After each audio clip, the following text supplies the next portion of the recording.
Celeb Savant is a career retrospective type interview focusing on singers, actors, and industry experts. Join Barrett Edelstein now as he dives into the entertainment world.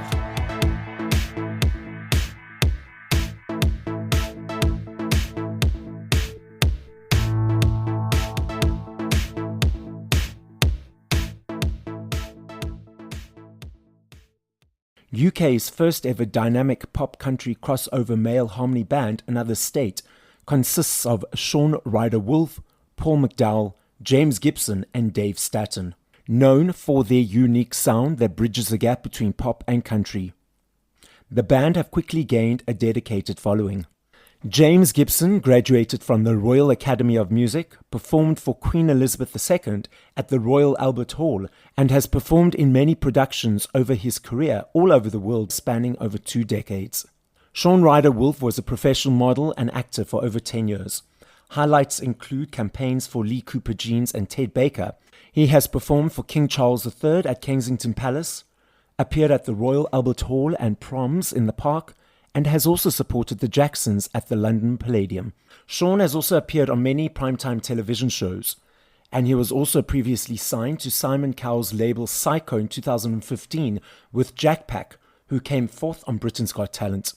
Sean founded Another State, believing that by pooling the band's collective wealth of experience, they could create something very special together. Up next on Celeb Savant from Another State, we've got Sean Ryder Wolf and James Gibson. Where are you guys in the world and how are you doing? James, you first. Oh, well, it's a pleasure to be here. So I'm joining you from sunny Scotland. That is a moniker which is assigned to the country, which is completely not appropriate. But yeah, I'm doing good. So we actually have had some decent weather. Yeah, winter is coming, let's say. And Sean, where are you?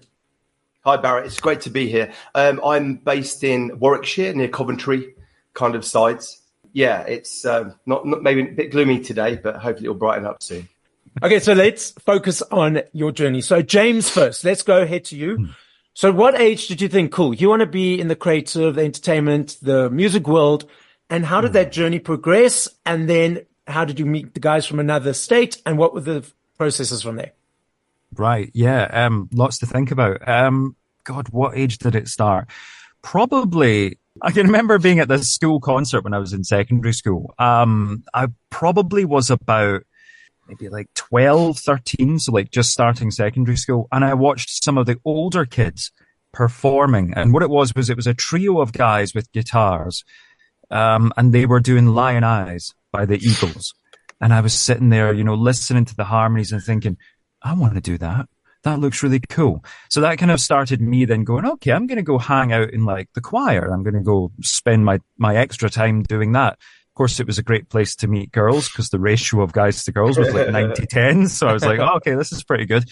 So that kind of started it all from like the age of 13, 12, 13, something like that. And that led me down a path of, I think many artists do. I kind of started to study musical theatre.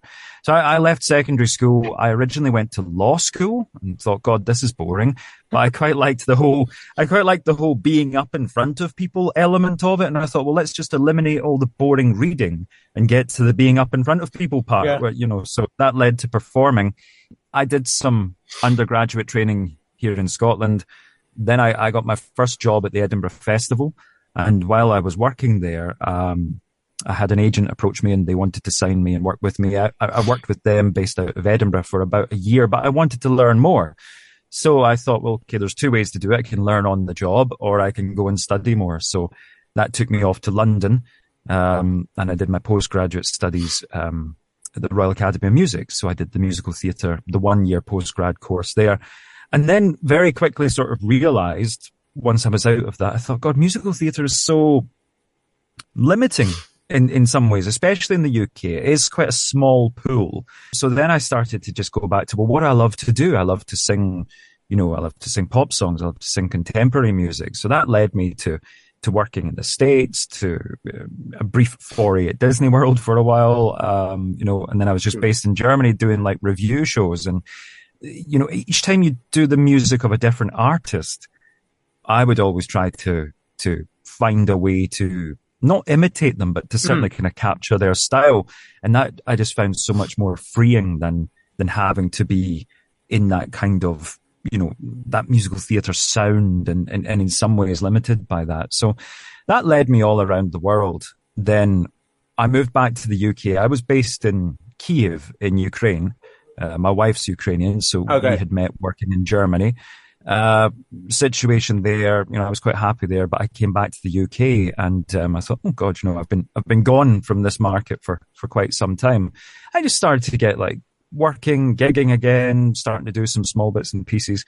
And that led to a chance encounter with Sean, who was putting together this group of seasoned performers, which was kind of appealing.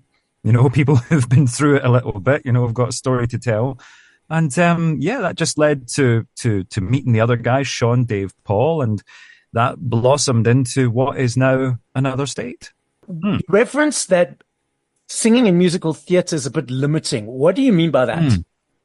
I think what I mean by that, because within the scope of character, yes, there are so many things you can do, but there's a style that people are kind of taught, including myself. I was taught that style at college, something called a still method, which is really good for preserving your voice and protecting it. But what it does is you kind of get this generic sound, this kind of slightly twangy, slightly Americanized musical theatre tone. And, I would see it sometimes. I'd go to work on a job with other musical theatre people.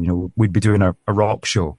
You would hear people singing Tina Turner with, this kind of musical twang to it. And I thought, this just doesn't work.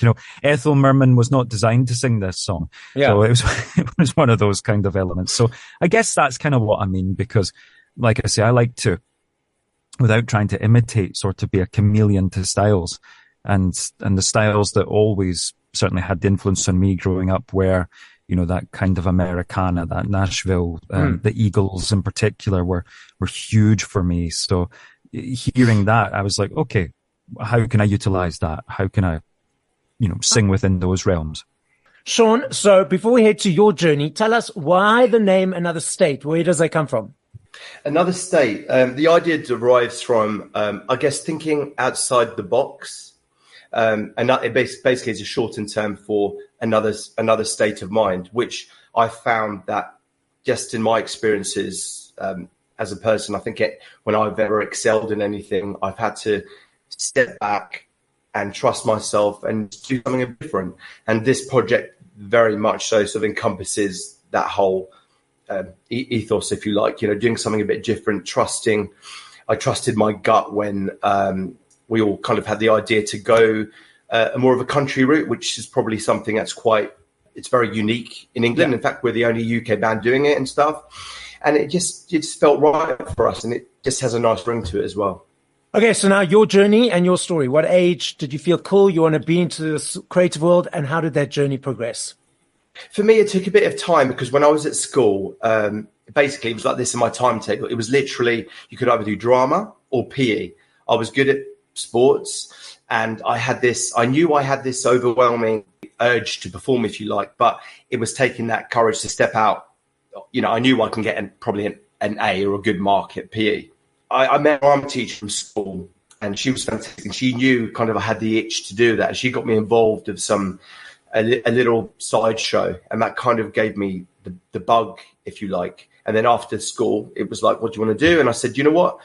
Although I've only done one show, I think I'm going to trust my gut on this, and I'm going to do a course in performing arts. After I finished my course, I really enjoyed it. Then I continued my education, did a course in film and theatre studies after that. And I said to myself, if I'm dedicating 4 years of my life into this course, I think I'm going to carry on going. Also, my family is very musical. My dad plays guitar, piano. My sister's a singer-songwriter. My sister was a musician herself and was very close to getting publishing deals, worked in music, and she helped me develop my songwriting skills. But it was helping my sister, and I knew I was good at it, but I didn't really have a body of work to kind of have behind me to prove myself, if you like. So that's why it's been really exciting with the band that I've co-written quite a large amount of our songs. So the creative process of the band, how do you guys collaborate? Are you all equally 25% inputting into this process, or is it easy every time? What motivates it? What invigorates it? Let's dive into the creative process. James, you first. Well, I mean, I would say that when it comes to the creative process, it varies from song to song. I would say that the foundation, that been laid is generally coming from Sean. He's almost got like a machine-like quality. He's always messaging us and going, guys, I've got another idea. I've got another idea. And he'll start, and sometimes it can be, we're in the middle of rehearsing something else, we're going to record, and he'll start just singing something at us. And it's very much at us at that moment in time. We're like, all right, okay. And then it sort of, Sean can go into more detail and then how that develops. But what happens is we get to a place where we're thinking, okay, we like the concept for that. We like the story. That's part of the musical side that I really like that we bring along is the storytelling element of it. And then, we will kind of throw things in, and that's very much more in the arrangement of the song. When it comes to the vocals that we have, the ranges that the four singers possess, we're right, up there and right down there in places.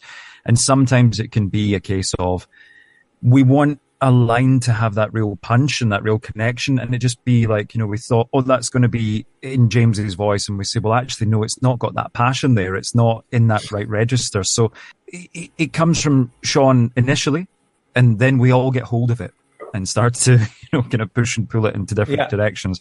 But those initial ideas, I would defer to Sean to tell you more about that. Sean?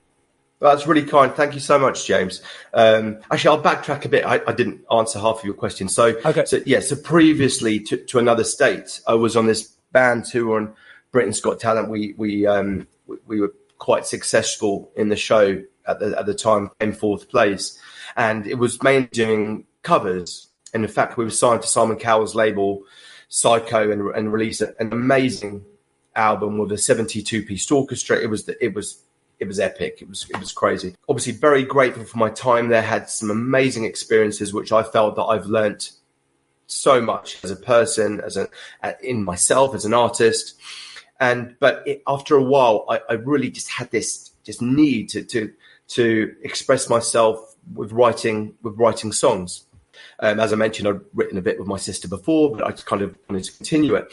And only through casting the group and getting everyone together, it was an organic thing. Everyone was like really welcome to listen to my ideas. I said, guys, I've got some ideas. I've got some songs. These are like songs which have been sitting there for 12 years. And they were also so enthusiastic and gave me so much encouragement to let us, have a shot at performing these songs, which meant a lot to me. And as soon as maybe I needed a bit of affirmation, I don't know. Yeah. Like I knew they were good, but when everyone said they're really good, and it meant a lot to me. And I was like, okay, great. And then I started getting ideas for songs and just really trusting myself.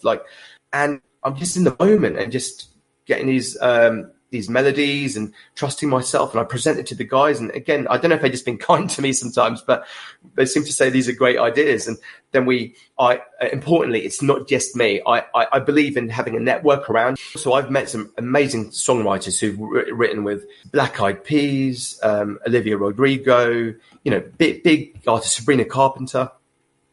Just found them along the way, maybe through serendipity. I don't know. It's just funny how it's all worked out. I've met some great people. Then we get my ideas and then we develop them. It's not just my ideas. I've got great ideas for melodies and some lyrics. What's even more important, as James was saying, in the room, it's one thing having ideas. It's another thing getting everyone together and saying, because everyone throws in, what about this harmony there? What about, I could do this bit. What about we layer this? And that becomes, a massive, integral part of the puzzle. So you guys are doing something that's very unique to UK bands in the sense that you're crossing over country with pop. Why do you think that no one has done that before? It's a really good question. There are actually, in America, there's been, I wouldn't say a great number of bands. There have been, from what I've researched into, maybe 4, 5, 6 bands, but they're male bands, all male bands. There's obviously been loads of groups like the Eagles and such through time. I'm not sure. I think it's the difference between, in a way, like why baseball and American football is big in America, but it's not big here. It's just one of those. It's just a different sound. Yeah. You know what I mean? Like, it just hasn't really resonated in our culture since the last. When would you say, James? Like, countries come through in the last 2 years? Is it 3 years? Yeah, I mean, I think it's quite complicated when it comes to the UK, because with it being an island and having not lived here for a while and then coming back, we are sometimes quite skeptical of things from other places. And I think the UK is so sort of steeped in tradition in so many ways, that when we see something that's younger, something that comes from the US, we go, okay, there's no merit in that. I think part of what happens as well is you get this kind of crossover between the folk music scene, which is very sort of established, and you know, I've met and worked with some great folk musicians over the years, and the country music scene, or Americana as it's sometimes called here. And it's that sort of idea that, well, both are storytelling, both are songs of people. And they should all be focused around things that are completely relatable, things that are in people's lives. And we go, yeah, I can picture myself in that situation. And that's what makes the music connect.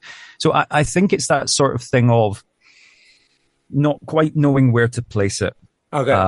In the kind of zeitgeist of the country here. And as Sean says, other countries have, you know, had goes at it, and obviously the States, but the UK were sometimes a little bit skeptical of new things. Yeah, that's quite interesting you say that, because I sometimes, you know, I followed the music charts. I've been, since the youngest, I've been following the UK and USA charts. And I actually find that the UK is, when I follow the charts specifically, I'm not sure beyond that, but when I follow the music charts, the UK is much more diverse. There's much more different styles of music. There's much more newer people and consistency, in the sense that if Kylie has had a top 10, she'll have another top 10, or Katy Perry, or whomever. I've noticed, no offense to any of the American listeners, but it goes through phases where it's like, okay, only pop in the top 100. And then it was like mainly country. And now it's hip hop and R&B. And you know, people who are getting number ones 5, 6, 7, 8 years ago don't even get into the top 100 anymore, because it's not that genre. So it's interesting you say that, because I from a perspective as an observer of the charts, I've noticed a different type of thing. But I'm not no expert in any way. No, and neither would I profess to be. And I think that the charts are, you know, perhaps a different animal, a different beast, which maybe I shouldn't say this, but I don't really follow them, so I don't really pay attention to them. But what I am more sort of paying attention to is like what's in the culture, what are people talking about, what's getting out there. And I think that you're right. I think that the US market is very cyclical. It's very like, this is what we're focusing on, almost like, you know, fashion, you know, this is what's in this season. And the UK, I think with the history of music that we've got, I think we do allow artists to establish more. But I think that first kind of getting established thing can be tricky. Okay. And I think that sometimes if the perception is, oh, you're doing an American thing, but you're British, there's a kind of like, why would you do that? But you know, they give time, and that's what we hope to do, is that, you know, just by continuing to plug away with good songs and saying like, actually, this is something that people aren't doing, and maybe you want it. Maybe you want it in your lives. So not maybe. Let's say they will want it. Sorry, Sean. Yes, they will. Let's be more positive. Yes. It's funny you say that. Sorry, just going back to my previous experience in Jackpack. There was a massive meeting that our label were going to have with Sony America, and we were really excited, thinking, you know, we know how much investment's gone into this project. We know how serious Simon is, etc., etc. But he came back and said he met the president. He said he didn't think this would work in America, which we were all really disappointed by. I mean, that's obviously, it's fine. It's his subjective opinion. Yes. But I found personally, obviously, we were all really, really disappointed and a bit confused as well why that would matter. Yeah, I think it's exactly that. But like, because that was a few years ago, and then I think hip hop. I mean, everyone's just focusing on hip hop there at the moment. If you look what's coming out, and so it's interesting, and they want you to be your own originality of type of music, but then, oh no, this is now successful, so we want you to be a carbon copy or a imitation of that, because we know we're going to get money out of that. So it's just a weird sort of thing. Yeah. So trends are just funny in general, isn't it? Do you want to be the next new thing? Like statistically, I was researching recently, and a few of my friends said, "Oh, have you seen these stats?" I was like, "What?" There's no, apparently, it's the first time in a long time. There's no bands in the chart. Like, there's not even. I'm talking about even guitar bands. It's mostly solo artists. But so is that a good thing or a bad thing that we come at a time when we are a band? It's such a discussion and debate, but this is another point. I want to get your perception first. So Sean, you first. I love me a CD. I still budget for my CDs every month. I love the aesthetic of the holding of something. I love the journey of the choice, the experience of the unpacking the booklet, listening to song from 1 to whatever number. I'm not sure if you're aware that CDs, vinyls, cassettes, massive comeback. CDs alone, vinyls alone last year, 5.9 million sales in the UK, biggest since 1990. In the UK, I was also reading recently that you guys have a basket of goods or products that they exchanges on for tax purposes. And vinyls have always been in that basket. And because of the upsurge of CDs, those are now back in the basket. In Asia or Thailand or somewhere, a vinyl factory just reopened after 50 years of being closed. So all these physical things are on the upgrowth. But then we've also got these streaming platforms. So Sean, first, what are your observations of the landscape at the moment? That's so interesting. I actually wasn't aware of what you just said. Yeah. And I was the guy every week who would go to HMV. I would love buying an album or a single, both, and having the physical thing. It may be something myself. I collect things. I'm a collector of certain things, trainers or other things I collect, random things. So I personally like to have an object. But I can understand how, obviously, it's also more environmentally friendly not to do that. I think it's just personal preference. I get it makes sense, but personally, I don't feel like it's mine, and I feel I don't have as much as a connection as I did when I was growing up, personally. James, anything to add? I'd known about the vinyl resurgence that had been going on for a wee time, but I'm sort of surprised by CDs coming back. Yeah. And, Sean touched on something there, I think, when it came to the environmental issue. I think that the music industry, has to be careful, because if you look at something like fast fashion, that's kind of producing something to purely replace it very soon. But the difference there being that the physical media that you talk about, that's tied to an experience, like you were describing, Barrett. You go and you get it, and unpacking. And I don't know about you, but I used to read the booklet before playing the music. Yeah, I'd sort of go through all that and see if there was any artwork. I always remember Prodigy, Music for the Jilted Generation, and there was this artwork in the middle of the booklet. And there was a guy flipping the bird, to people over on the other side of the river. And I was young. I was like, oh my God, that's so cool. What I think it does is it sort of brings back that experience and music should be an experience, but we're giving people the choice now to say, well, how are you going to experience it? Personally, I always think that the sound is better on physical media. But, you've got to be a bit of an audiophile to kind of really appreciate that sometimes.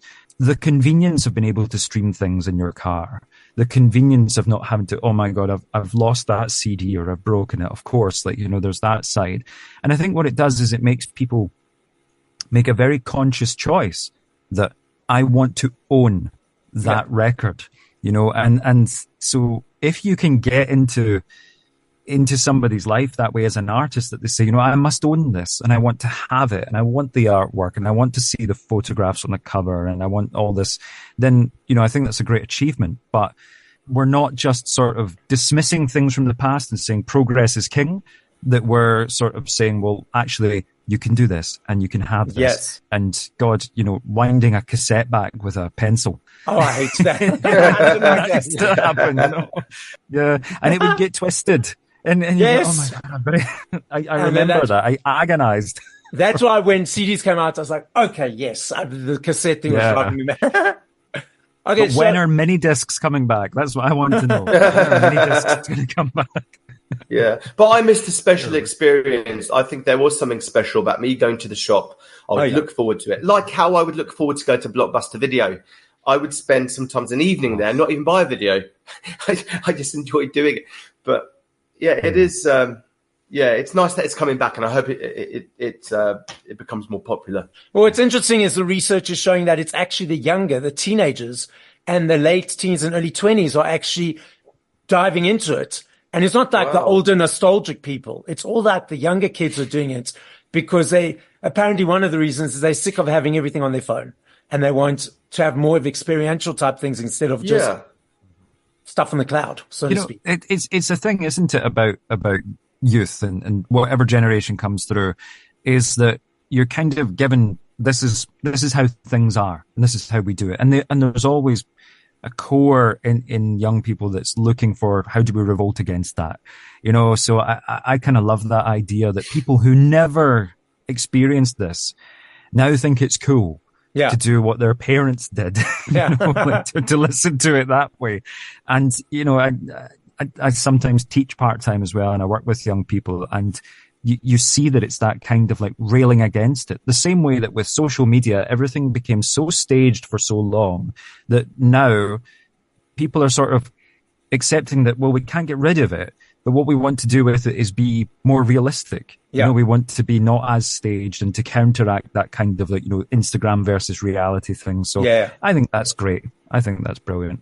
My friend's a big Marillion. Do you like Marillion? Yes. Big Marillion fan. And it's interesting how they make the physical sale a big part of loads of people sign up to the mailing list or whatever. Yeah. And every time they do a release, my mate looks forward to getting this personalized, I think it's a box, and they send something. And it's quite clever how they've used that as a way to encapsulate their audience, which I find quite interesting. Discussions, but what's coming up next for you guys? Yeah, so we're a new act. We've been out a few months now, and we've got quite a large vault or a large bank of songs to release. So we're just keeping it. We're steadily pushing forward and making sure our music comes out as regular as possible. I think what's important these days with social media is that if you're a new artist, especially, you keep on releasing music, get yourself out there. And eventually we have high hopes for the future. We've already had some great offers to do some nice tours and stuff, but we want to take it easy, and because we believe in just planting ourselves a little bit, and hopefully in time we'll get the audience behind us and we can do stuff, like a really an epic level, we hope. And No. Not hoping it'll happen. Thank you so much. I mean, we think hopefully our music is it's got a worldwide feel to it. We really feel that we've just scratched the surface of what we can achieve. Looking forward to all the next steps and all the success in exclamation marks that are coming through. I love this game. James first. Sean, you're going to have a moment to think. Without any reasoning, and I know if I had to ask you this question in 2 minutes, 10 years, 20 minutes, I know your answers will be different every time because there are millions of them. I'm not saying favorite. I'm saying top of mind. If you had to push play to 5 songs, what would those songs be and by whom? James, you first. Well, let's say, because it was in the top of my mind earlier on, Lion Eyes by the Eagles. I'm on a bit of a Teddy Swims kick at the moment, so I'm going to go for The Door. Let's go maybe obscure. Manic Street Preachers, Why So Sad? Really like that one growing up. Can't think of the name of the song, so I'm going to say anything by Coheed and Cambria, because when I was a kid, I was a bit of a gothic emo type, so I'm going to pop that in there. Last one. I'm going to say, can I take an album because it's all one track? Yeah. Pink Floyd, Dark Side of the Moon. Lovely. Sean, your 5. Wow, what a hard question. I've got really eclectic taste. You've got to think. Yes. Philadelphia Freedom, Elton John. It just makes me happy when I listen to it. And I think it's one of the ones where it's not as mainstream as the other ones he's had. And I just love it. I think it's understated. When I was growing up, I used to be into kind of soft rock, I would say, or Pearl Jam and Nirvana and stuff like that. So I'll say Pearl Jam Black is a song I used to really like. I also, I love swing music. Frank Sinatra, Night and Day was a big song for me growing up. God, this is a really hard question. Even if it's just artists. Even if it's just artists. Glenn Campbell, big country song. Glenn Campbell, The Wichita Lineman. What a lovely song. Just unusual lyrics. Just it really takes you in every time I listen to it. And finally, what am I going to say? Wow. I'm not going to lie. I love Michael Jackson. Off the wall, Michael Jackson. Lovely. Nice mix. Yeah. I need to add some of those to mine, so thank you. So, James, you first. As a quick final message to the listening audience, what would you like to say? So, hi. No. Just, speaking on behalf of the group, just thank you for anybody who's been listening to the music right now. We receive a lot of great feedback via social media. The support really matters to us.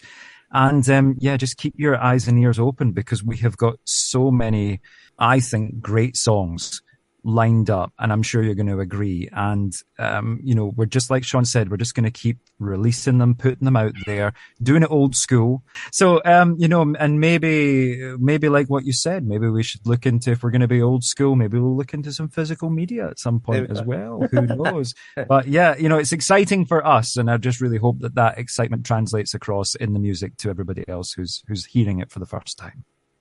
Sean, would you like to add anything? What's exciting is we've already recorded, probably at least an album and a half's worth of material, and there's so much more that we're capable of.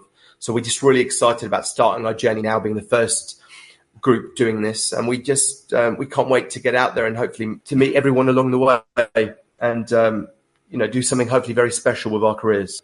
Thank you for listening to this episode of Celeb Savant. Please follow Barrett on TikTok, Instagram, YouTube, and Facebook at Celeb Savant. That's CelebSavant.